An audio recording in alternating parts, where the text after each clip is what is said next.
ഈശോയിൽ എൻ്റെ ഏറ്റവും പ്രിയപ്പെട്ട സഹോദരങ്ങളെ, വളരെയധികം നമുക്ക് നന്നായിട്ട് അറിയാവുന്ന ഒരു പ്രാർത്ഥന, നമുക്ക് പെട്ടെന്ന് തന്നെ ഒരു ശക്തി നൽകുന്ന തിരുസഭ നമുക്ക് പഠിപ്പിച്ചു തന്ന വളരെ സുന്ദരമായൊരു പ്രാർത്ഥനയും, ഒപ്പം തന്നെ ഇപ്പോൾ എന്തെങ്കിലും ഒരു തളർച്ചയിലൂടെ, ഒരു സങ്കടത്തിലൂടെ, വേദനയിലൂടെയൊക്കെയാണ് കടന്നു പോകുന്നതെങ്കിൽ നിങ്ങളെ പെട്ടെന്നൊന്ന് ബലപ്പെടുത്തേണ്ട ഒരു വചനഭാഗം വായിക്കാനുള്ള ഒരു സങ്കീർത്തനം കൂടെ നമ്മളൊന്ന് ഒരുമിച്ച് ഒന്ന് ധ്യാനിക്കാൻ വേണ്ടി പോവാണ്.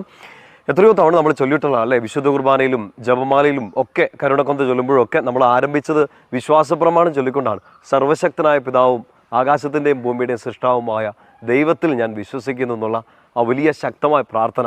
സഭയുടെ വലിയ പ്രബോധനങ്ങൾ, നമ്മുടെ ഏറ്റവും വലിയ വിശ്വാസ സത്യങ്ങളൊക്കെ നമ്മൾ പ്രഘോഷിക്കുന്ന വലിയൊരു പ്രാർത്ഥനയാണ് വിശ്വാസപ്രമാണം അല്ലേ. I believe in God the father all mighty. പ്രിയപ്പെട്ട സഹോദരങ്ങളെ, ഈ പ്രാർത്ഥന നമ്മൾ സ്ഥിരമായിട്ട് ചെല്ലുന്നതാണെങ്കിലും പ്രത്യേകിച്ച് എന്തെങ്കിലുമൊക്കെ വലിയ പ്രതിസന്ധിയിലായിരിക്കുന്ന സമയത്ത്, വലിയ ബുദ്ധിമുട്ടിലൂടെയൊക്കെ കടന്നു പോകുന്ന സമയത്ത്, നിങ്ങളുടെ ശക്തി മുഴുവൻ ചോർന്നു പോകുന്നു, നിങ്ങൾ തോറ്റുപോയി എന്ന് തോന്നുന്ന ഒരു സമയം വന്നാൽ ഏറ്റവും പെട്ടെന്ന് എടുത്ത് പ്രാർത്ഥിക്കേണ്ട പ്രാർത്ഥനകൾ